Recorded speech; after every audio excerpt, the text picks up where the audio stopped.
Jennifer Pan planned the perfect home invasion to murder her parents.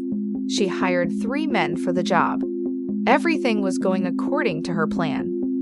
Her parents were taken to the basement and shot, resulting in her mother's death and father being in an induced coma. No one suspected her, and she was finally free from her restrictive parents, but her plan was cut short after her father awoke from his coma.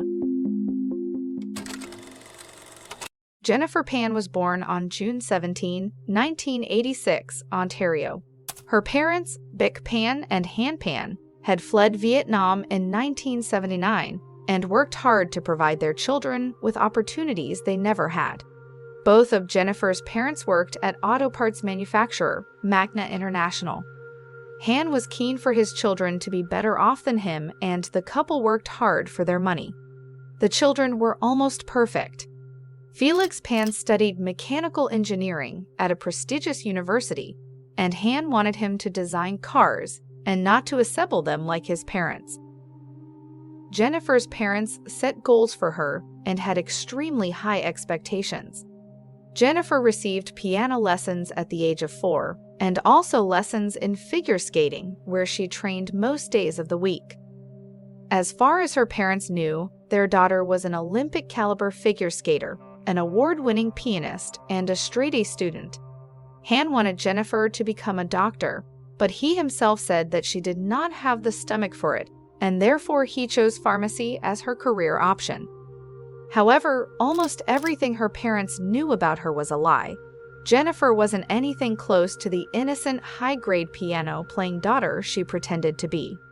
Jennifer started lying when she was a little child. She blamed a lot of her behavior on tiger parenting, a form of strict parenting whereby parents are highly invested in ensuring their children's success. Jennifer began to lead a double life of deception. She falsified documents because she didn't finish school and wrote a letter of appreciation to an elite pharmacy school to appease her father. Jennifer failed in her final year of high school, and Ryerson University revoked her early admission as a result. Because Jennifer could not bear to be perceived as a failure, she began lying to her family and pretended to attend university. Instead, she sat in cafes, taught piano, and worked in a restaurant to make money to sustain her lie. She told her parents that she had received scholarships, even claiming that she had accepted an offer for the pharmacology program at the University of Toronto. She even bought second-hand textbooks and watched pharmacology videos to create fake class notes that she could show to her parents. Jennifer also asked permission to stay with a friend near campus all week. Instead, she stayed with her boyfriend, Daniel Wang, her high school sweetheart whom her parents knew nothing about. While pretending to graduate from the University of Toronto, Pan told her parents that she worked as a volunteer at a hospital for sick children. Han and Bic were not convinced, as she did not have a hospital ID or uniform. Bic followed her daughter to work once and quickly discovered her deception. Han was shocked when he discovered Jennifer's other life and wanted to kick her out of the house, but Bic persuaded him to allow her to stay. Han gave Jennifer an ultimatum: go back and finish high school and not see her boyfriend again, or wait until he was dead to see him. Daniel broke up with Jennifer after her parents put further restrictions on her. Jennifer regained her parents' trust over the next 2 years and had her phone privileges restored.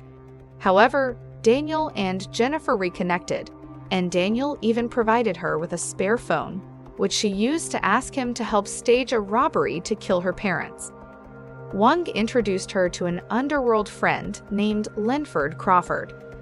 Over a series of texts, Pan agreed to pay him $10,000 out of her eventual inheritance. Crawford prepared by scoping out her neighborhood on Halloween 2010. On the night of the crime, Jennifer said goodnight to her parents and unlocked the front door. A surveillance camera caught 3 gunmen outside the Pan house. Jennifer said that the attackers had entered the house and one of them had tied her hands with a shoelace to a railing on the 2nd floor. Han and Bic were then taken to the basement, and the last thing she heard were gunshots. Jennifer then called 911. What's your name? My name is Jennifer. Someone just broke in?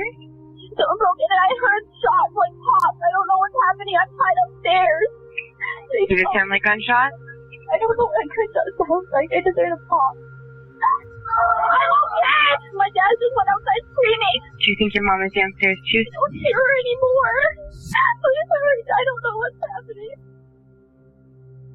What really happened that night was only known to the people in the house. Up until this point, the police had only Jennifer's word on the matter, but when Han came out of his coma, everything changed. Han remembered every detail about what happened, and what he described differed from what Jennifer had told police.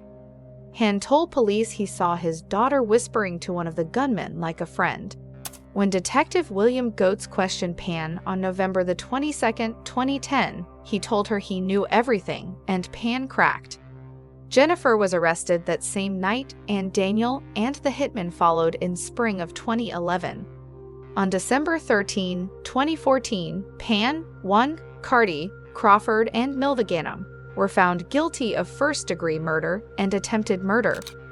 They received life sentences with no chance of parole and additional life sentences to be served concurrently.